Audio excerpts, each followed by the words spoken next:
Good morning. I love you this morning. I want you to know that. I thank you for all that you do in watching my devotions here as I share the Word of God with you. And I thank you for your comments, your thumbs up on YouTube. And please hit subscribe on YouTube. When you do that, it doesn't cost you a dime. If you watch YouTube, watch 2 of my videos, you're pretty much set for a long period of time. You can always come out of it at any time. It doesn't cost anything. But it helps me get more publicity as far as getting my devotions further out there more often. So if you get a chance and you're on YouTube, please give me a thumbs up, subscribe, and watch a couple of videos and help me spread the Word of God to further places, countries, nations, and around the world.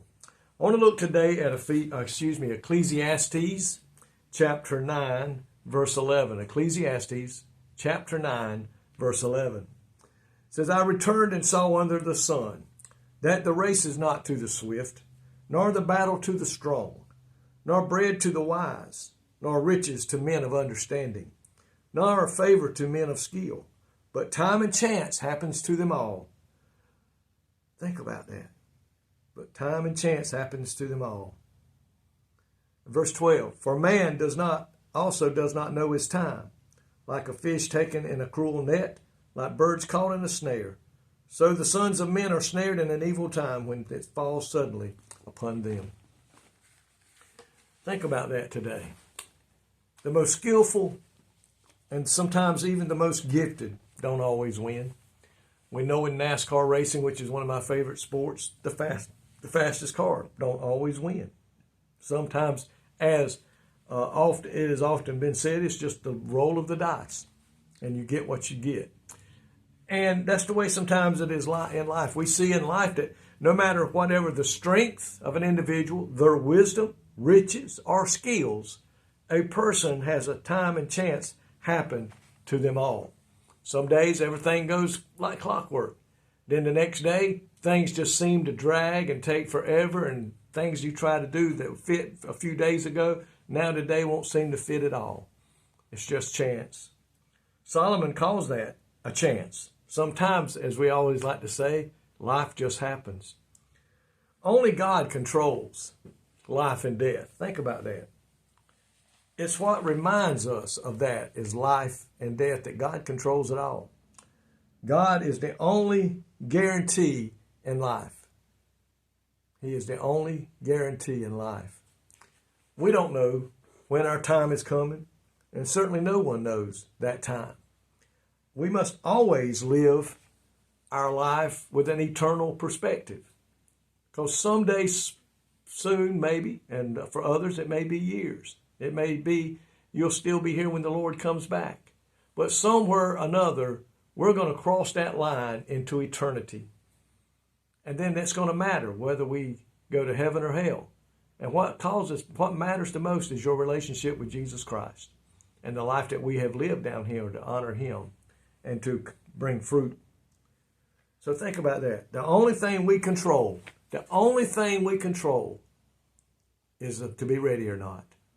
And the reason we control that because it's your opportunity. It's up to you to decide whether you stay living the life you have been born with in sin, or you choose to surrender to Jesus Christ, be forgiven of your sins, accept His forgiveness, go into a relationship with Him, and maintain that relationship by staying in His Word, praying, and drawing closer and attending church. That is really, my friend, the one thing we have control over.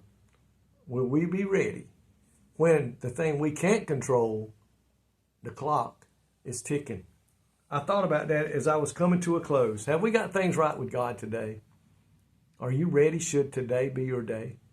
Because you see, just like a clock on the wall, you put a fresh battery in that thing and it works. It's ticking, just it's keeping time like I don't know what. But you know what? As that battery gets old, just like we do, it begins to slow down a little bit. It don't keep up with time like it used to, and nor do we keep up with time like we used to. But then if you leave that battery in there, sooner or later it comes to a stop. It has lived its life. It's over with. The same thing is true to you and me, my friend. One day soon, our life, our clock will stop. That second hand will do tick one more time, and that'll be it. And then it's going to matter whether we ever chose Jesus Christ or just accepted the life we had. I pray today that you have accepted Jesus. And I pray, if you haven't, that before that second hand stops on that old clock called life, you will. Because once it stops, my friend, there's no possibility in you ever doing that again, changing it. I pray that you're ready, or you will be ready. Jesus, we thank you today that in your word you tell us you control it. We don't control anything hardly. The only thing we control is if we're ready to meet you or not. That's up to us to make that decision. But everything else lies in your hands. And Lord, I pray today that if they don't know you, they will before this day is over. And if they do know you and they have given their life to you, they will continue to serve you until the end of time. We ask you these things in your name. In Jesus' name, amen. May God richly bless you today is my prayer.